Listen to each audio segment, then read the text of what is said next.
makuru ari kuvugwa hano mu burasirazuba bwa Repubulika Iharanira Demokarasi ya Kongo. Amakuru ni menshi cyane, ariko reka duhere kuri iyi nkuru by'umwihariko iri kugarukaho cyane mu bitangazamakuru bitandukanye, ndetse n'abatifuriza neza AFC M23 benshi barakaraga umubyimba cyangwa se barabyinira ku rukoma. Muri aya makuru avugwa ko Lieutenant Colonel Wiringoma, umuvugizi wa AFC M23 mu bya gisirikare, rwose yaba yaratawe muri yombi.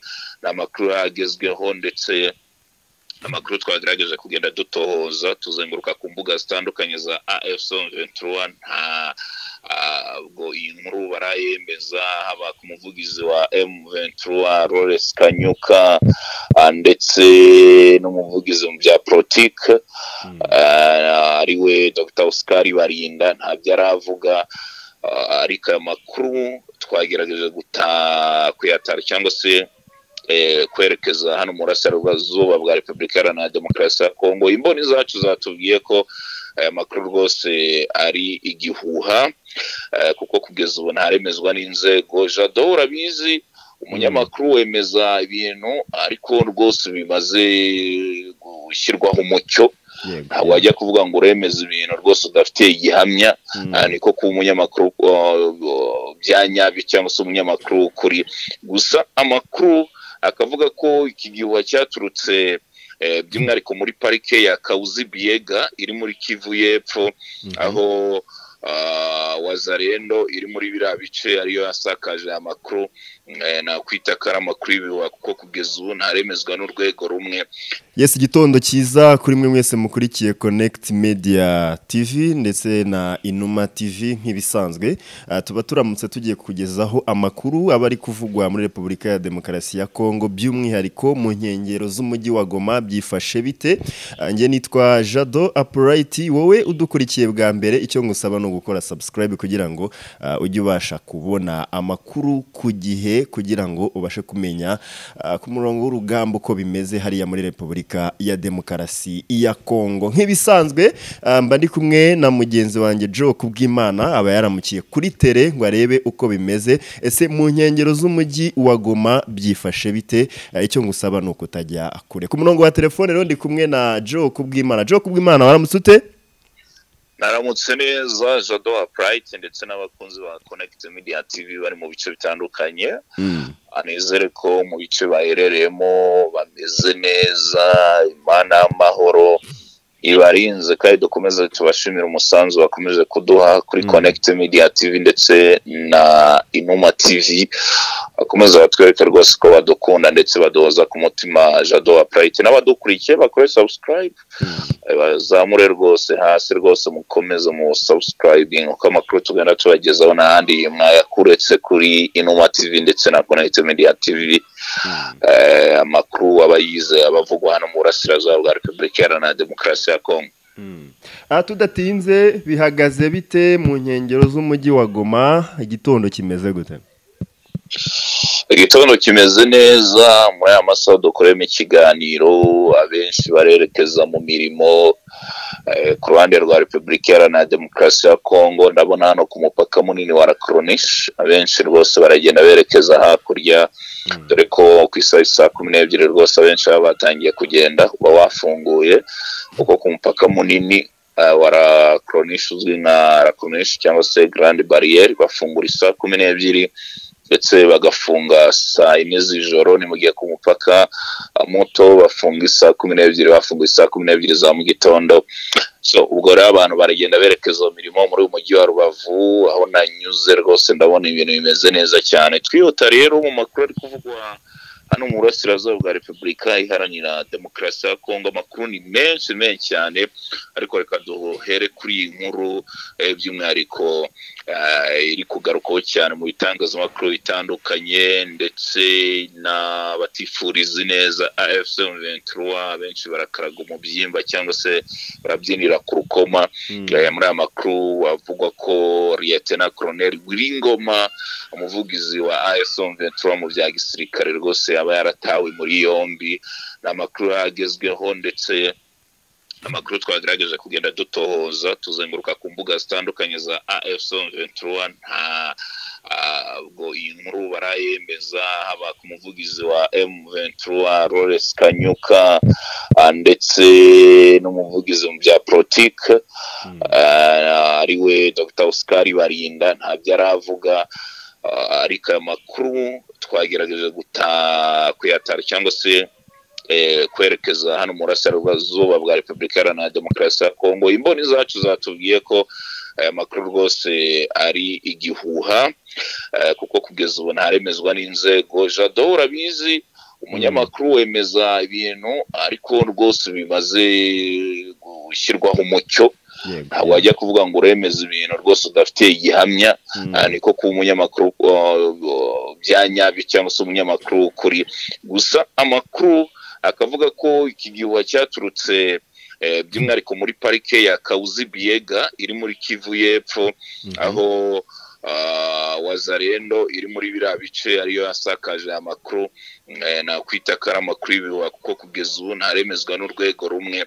Ikindi navuga kuri Lieutenant Colonel Buringoma, ni umuntu ukomeye cyane muri M23 uhereye muri 2013 ubwo bakurwaga mu mujyi wa Goma ndetse n'ibice amaze kwigarura. Yakoze ama operation akomeye cyane dore ko ari mudahusha ndetse agakundwa by'umwihariko na benshi cyane bakunda M23. Ariyo mpamvu iyi nkuru. Gusa amakuru atugeraho muri aya masaha aremeza ko mu bice bya za Uvira hari aho Wazalendo, izo FDL n'abo bandi bashaka kugira ngo babashe kuba rwose babona M23 ivuye mu bice bigaruriye. Abenshi rwose baragenda bakaraga umubyimba cyangwa se baragenda bishimira iyi nkuru, nubwo kugeza ubu rwose itaremezwa n'urwego runaka. Ikindi twavuga ku badukurikiye, kuba Lieutenant Colonel Buringoma yatabwa muri yombi, biramutse nari byo cyangwa se hari ibyo ari kubazwa, ni ibintu bisanzwe mu hantu hari ubuyobozi buri ku murongo cyangwa se ubuyobozi bureberera umuturage. Nta muntu buri hejuru y'amategeko. Icyo waba uri cyo cyose rwose wabasha kuba rwose wabazwa inshingano zawe. Ariyo mpamvu Jado kugeza kuri ubu ni icyo navuga kuri Buringoma. Niyo makuru ari hano Repubulika Iharanira Demokarasi ya Kongo. Abenshi baribaza se ari mu maboko ataraye, ari hehe katakigaragara. Ubwo rero twategereza M23 ikazabishyiraho umucyo mu minsi iri imbere. Jado, niki kindi kiri kuvugwa kiyongera ku bigendanye n'iyi nkuru yakomeje gucicikana hirya no hino? Niki noneho kindi kiri kuvugwa aho ngaho? Bani makuru ari kuvugwa ni ibiganiro biri kubera hari Doha muri Qatar, byatangiye ku munsi w'ejo hari ku wa kane. Ibintu byabaye bibi cyane hagati ya M23. Leta ya Kongo irasaba M23 kuba bava mu bice mu bigaruriye ni Kivu ya ruguru na Kivu y'Epfo kugira ngo ibiganiro bikomeze. M23 nayo ikababera ibamba, ikabasaba ko nabo bahagarika imirwano ndetse bagakomeza inzira y'amahoro. Gusa ikiriho M23 yakuriye inzira ku murima Leta ya Kongo ndetse nabo bafatanyije rwose muri ibiganiro, aho kugera kuri uyu munsi wa gatanu w'icyumweru rwose kuri uyu munsi none ibiganiro biraza gukomeza uko abayobozi batandukanye bari hari Doha. Ariko rwose byari ibiganiro ngo birimo impaka ndende ndetse no guterana amagambo kwa hato na hato kw'aba bayobozi. Ubwo rero twategereza twaza kumenya muri Doha birarangira bite. Mu yandi makuru arimo kugenda agarukwaho ni y'umujenerali witwa John Kibangu, uyahagarariye igisirikare mu ntara zigera muri enye cyangwa se 5 hafi aho hano muri Repubulika Iharanira Demokarasi ya Kongo. Akaba n'inshuti y'akadasohoka ya Felix Antoine Tshisekedi Tshilombo. Uyu rero John Kibangu yagize gutya rwose afata amabatayo ayamanura Uvira, umujyi wa Uvira rwose umaze iminsi tugarukaho cyane. Uyu rero akaba yagiye gufata umujyi wa Uvira rwose awushyiramo abasirikare, nyuma y'uko n'abandi bagira ku 60,000 twagarutseho bagiye bashyirwa mu bice bitandukanye. Ibi arabikora kugira ngo ahangane na M23 kugira ngo rwose nidakuramo umujyi wa Uvira no mu nkengero z'uyu mujyi rwose yashyize ama operation. Ni mu gihe akora ibi M23 nayo yamanukanye ba mudahusha barasakure cyane ndetse n'abaza ama operation benshi bari muri Kivu y'Epfo kugira ngo babashe kuba bakomeza imirwano bagere ku nsinzi biyemeje. Mu yandi makuru kuvugwa by'umwihariko i Kinshasa abadukurikiye kuri Connect Media TV ndetse n'abakunzi ba Inuma TV bakomeye kugenda bakora subscribe ndetse like na share mu biganiro tugenda tubagezaho. Nanone mu gitondo cyo kuri uyu wa gatanu twababwira ko hari muri Kinshasa ibintu byongeye kuba bibi cyane nyuma yuko abafatanwa na Christian Chiwewe ni general rwose warukuriye n'ingabo muri Republika Iharanira Demokarasi ya Kongo barushaka no guhirika ubutegetsi bwa Perezida Felix Antoine Tshisekedi. Bamwe rwose bemeye ibyaha ndetse no mu rugo rwa Chiwewe amakuru atugeraho muri aya masaha remeza ko hari imbunda magana rwose zafatiwe mu rugo rwe ndetse urwo rwe rwagotwaga aba special forces ba Felix Tshisekedi bagerageje rwose kuzamuka kure cyane bakubita rwose basimbuka urupangu cyangwa se basimbuka inzu ye kugira ngo rwose babashe kuba bakora iyi operation. Navuga ko nayo ari iri kugarukaho. Izi mbunda rero muziganjemo za Kalashnikov ndetse n'izindi mbunda zirimo za bucura nimbaga bucura bumva amapisto menshi cyane cyangwa se pistori.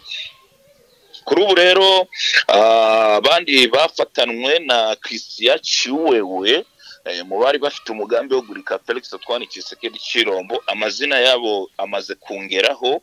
Ariyo mpamvu tubwira abakunzi bacu ko n'ahandi bakura aya makuru rwose uretse kuri Connect Media TV ndetse n'Inuma TV bakomeza bakore subscribe hasi.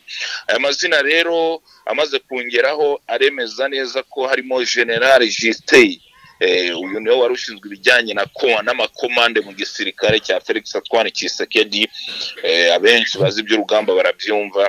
Hakazamo General Nyembo nawe ari mu batawe muri yombi ndetse hakazana Lieutenant Colonel Mwiza. Uyu rero Mwiza akaba ari wamenye amakuru yakubiswe izakabwana ubwo yagezwaga muri gereza ya Ndoro, arakubitwa rwose inkoni nyinshi cyane. Uyu Lieutenant Colonel Mwiza amaze rwose kuba inkoni zamubana nyinshi cyane nibwo yahise avuga umupango cyangwa se umugambi bari bafite.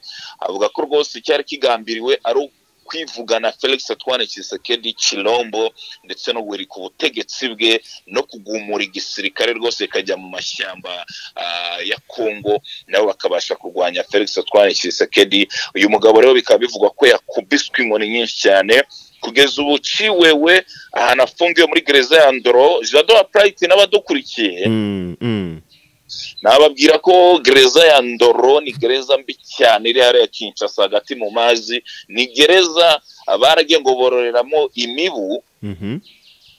imibu rwose bajya bagira gutya bakayirekura ikazi kaguhekenya rwose ikaguhekenya, dore ko ari na gereza ya gisirikare gusa idafungirwamo abaturage basanzwe cyangwa se abasivile. Ubwo rero niyo Chiwewe wafungiwemo General Justin, General Nyembo, Lieutenant Colonel Mwiza we yakubiswe inkoni nyinshi cyane. Amaze gukubitwa n'izi nkoni arebye uburyo rwose zimurembeje, arebye uburyo barekuye imibu itangiye kumurya, ahita avuga ko rwose bemera ibyabaye ndetse no gushaka guhirika ubutegetsi rwose babigerageje ndetse rwose ararira aratakambara boroga yigaragura hasi. Rero byatumye Felix Antoine Tshisekedi abona ko rwose ingoma ye igeze habi cyangwa se igiye guhirima. Mu yandi makuru twihuta tugenda tunasoza, imirwano ikomeye cyane yongeye kuramukira mu bice bya Masisi, Rucuro ndetse na hariya rwose mu nkengero z'umujyi wa Goma Sake.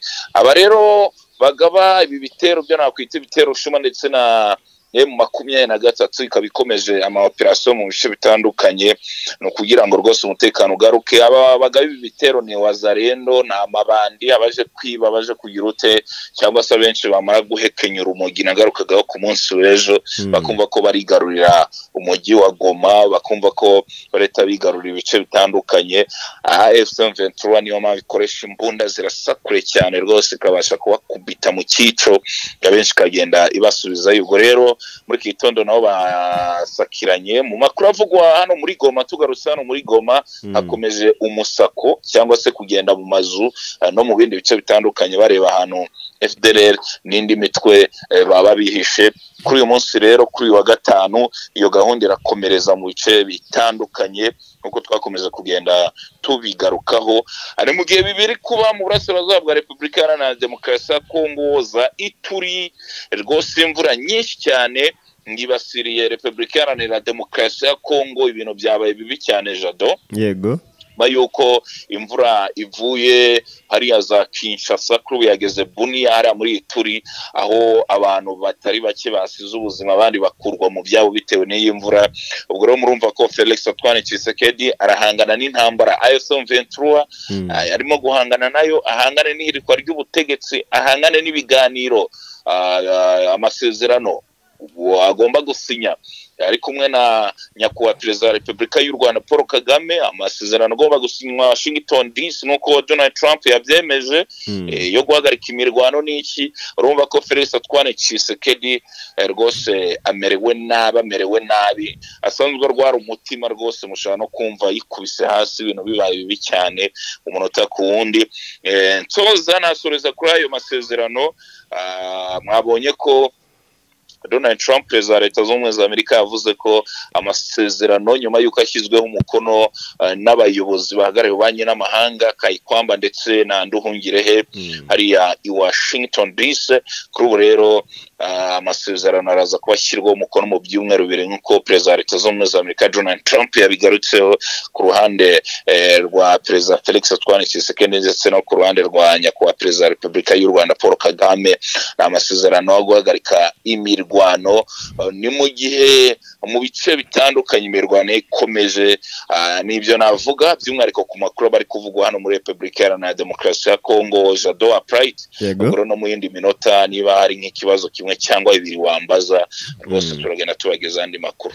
Yes, nkuko tumaze iminsi tubigarukaho ko abacanshuro bamaze kugera hara muri Repubulika ya Demokarasi ya Kongo, niba uri gutera icyumvirizo, ese uku gukozanyaho kwa AFC M23 ndetse na Wazalendo, ese abo bacanshuro bo nta gukozanyaho kuratangira hagati na AFC M23?